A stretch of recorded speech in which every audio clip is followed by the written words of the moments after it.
وقال اللہ تعالی وعباد الرحمن الذین یمشون علی الارض ہونا وَإِذَا خَاطَبَهُمُ الْجَاهِلُونَ قَالُوا سَلَامًا۔ اللہ تعالیٰ نے ارشاد فرمایا اور رحمان کے بندے وہ ہیں جو زمین پر چلتے ہیں تو آہستہ چلتے ہیں، اور جب گفتگو کرتے ہیں ان سے جاہل تو وہ صرف یہ کہتے ہیں کہ تم سلامت رہو، سلاما۔ یعنی انسان اپنی عملی زندگی میں اگر سکون اور اطمینان کے ساتھ یعنی تمام زندگی کے طریقے میں سکون کا اظہار کرے یا سکون کو اختیار کر لے تو یہ اس کے لیے بہت ہی اچھا ہے۔ اس کی صفت بیان کرتے اللہ تعالیٰ نے فرمایا جو چلتے ہیں تو زمین پر آہستہ آہستہ۔ آپ دیکھیں کہ مختلف طرح کے لوگ ہوتے ہیں، کچھ لوگ کوئی کام نہیں بھی ہو تو یوں چلتے نظر آئیں گے کہ جیسے بہت بڑا کام کر رہے ہیں، اور کچھ لوگوں کے اوپر بہت بھاری ذمہ داری بھی ہو تو وہ آرام سے ایسے بیٹھے نظر آئیں گے کہ جیسے ان کو کوئی پریشانی ہی نہیں۔ اب دیکھیں کہ جیسے سفر کے وقت آپ نے دیکھا ہوگا کہ جب آپ کہیں جانے کی تیاری کرتے ہیں تو آپ کے چھوٹے بچے اتنی اس معاملے میں بے چینی اور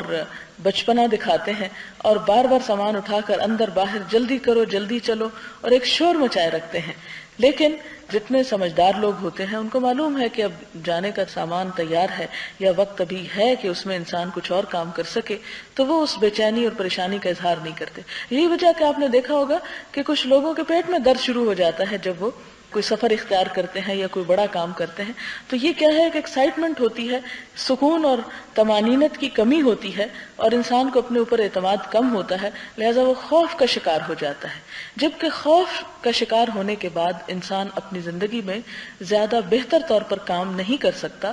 اور زیادہ تعمیری کام نہیں کر سکتا، کیونکہ ایک چیز کو جب آپ ہوش و حواس میں اطمینان کے ساتھ کریں گے تو وہ زیادہ بہتر ہوگی۔ اسی لیے یہاں تک فرمایا گیا کہ جب نماز کے لیے تم مسجد میں جاؤ، اگرچہ جماعت کھڑی ہو چکی ہو پھر بھی تم وقار کے ساتھ چل کر آؤ، تیزی مت دکھاؤ، بھگدڑ مت مچاؤ، کیونکہ اس سے بھی ہو سکتا ہے نا کہ جو نماز پڑھنے والے ہیں ان کے سکون میں خلل آئے گا کہ کچھ لوگ پیچھے بھاگ رہے ہیں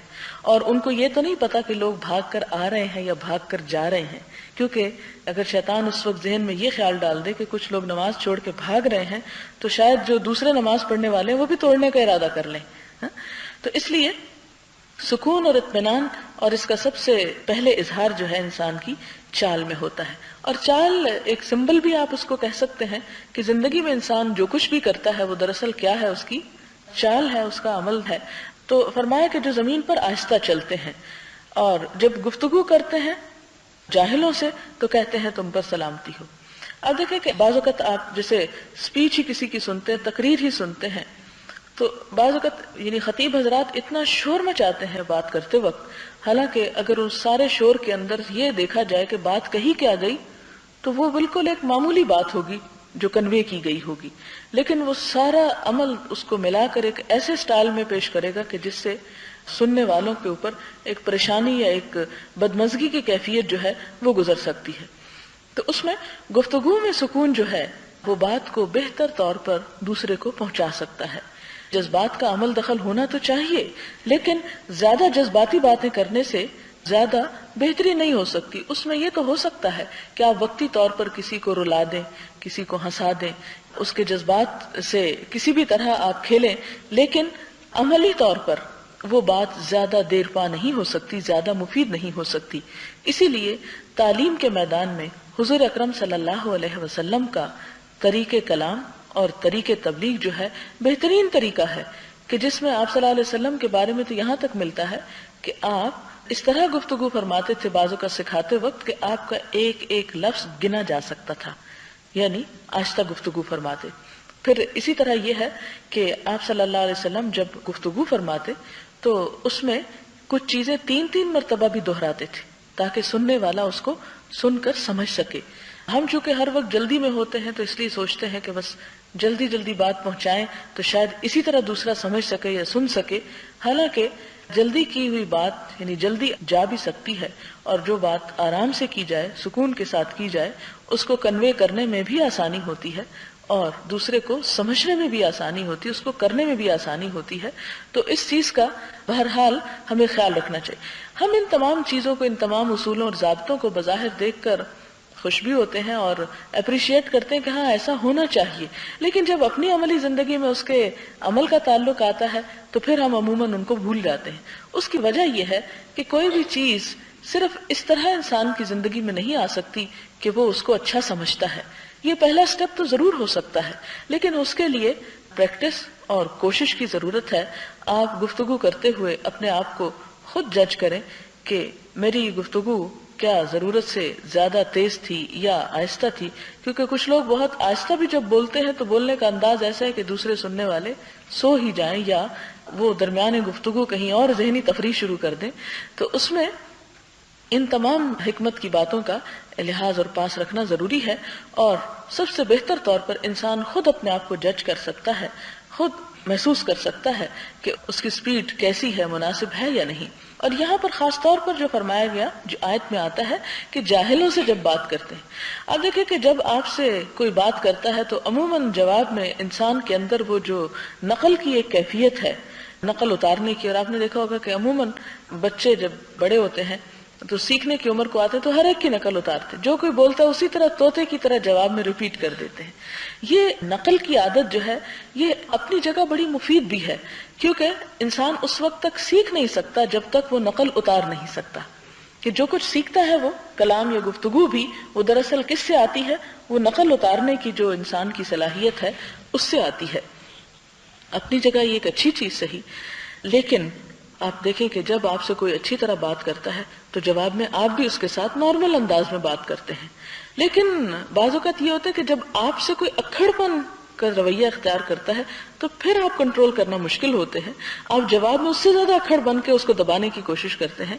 تو یہاں پر اہل ایمان کی یہ صفت بتائی گئی کہ وَإِذَا خَاطَبَهُمُ الْجَاهِلُونَ، کہ جب ان سے جاہل لوگ ہم کلام ہوتے ہیں، ان سے خطاب کرتے ہیں تو وہ ان کو کہتے ہیں کہ تم پر سلامتی ہو، یعنی انہیں خوف زدہ نہیں کرتے، انہیں پریشان نہیں کرتے، بلکہ ان کو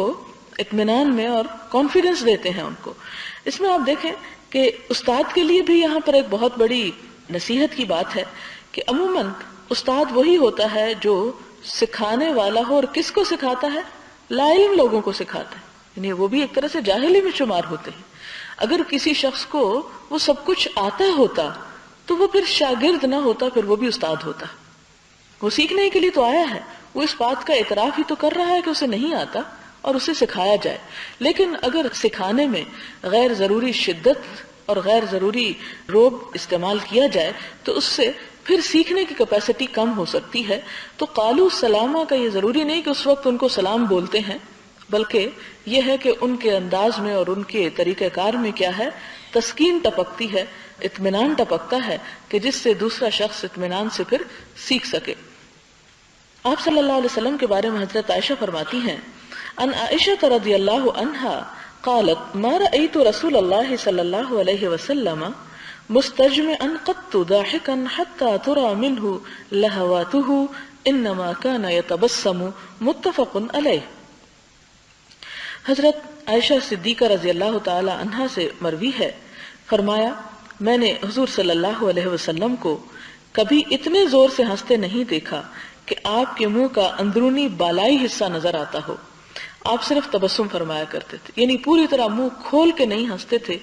کیونکہ یہ بھی ایک طرح سے پھر وقار کے منافی ہو جاتا ہے۔ پھر اس میں آپ دیکھیں کہ ایک اور چیز بھی ہے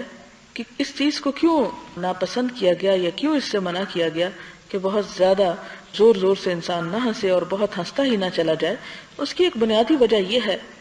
کہ زیادہ ہنسنا بھی دل کو مردہ کر دیتا ہے، اور آپ دیکھیں کہ اگر ہنسنے میں شور کی عادت ہو تو پھر بولنے میں بھی چیخنے کی عادت ہو جاتی ہے، اور رونے میں بھی ایک ہنگامے کی سی کیفیت ہوتی ہے، تو پھر یہ ایک انسان کے جذباتی کیفیت کا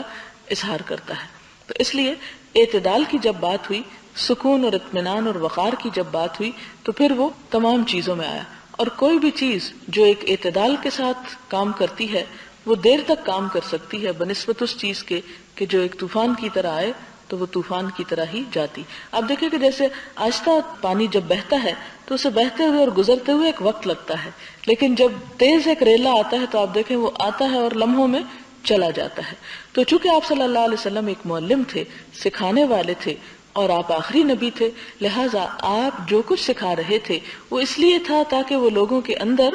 باقی رہ جائے، اور اتنی دیر تو کم از کم ان کے سامنے ایک چیز رہے کہ اس کو وہ پوری طرح سمجھ پائیں۔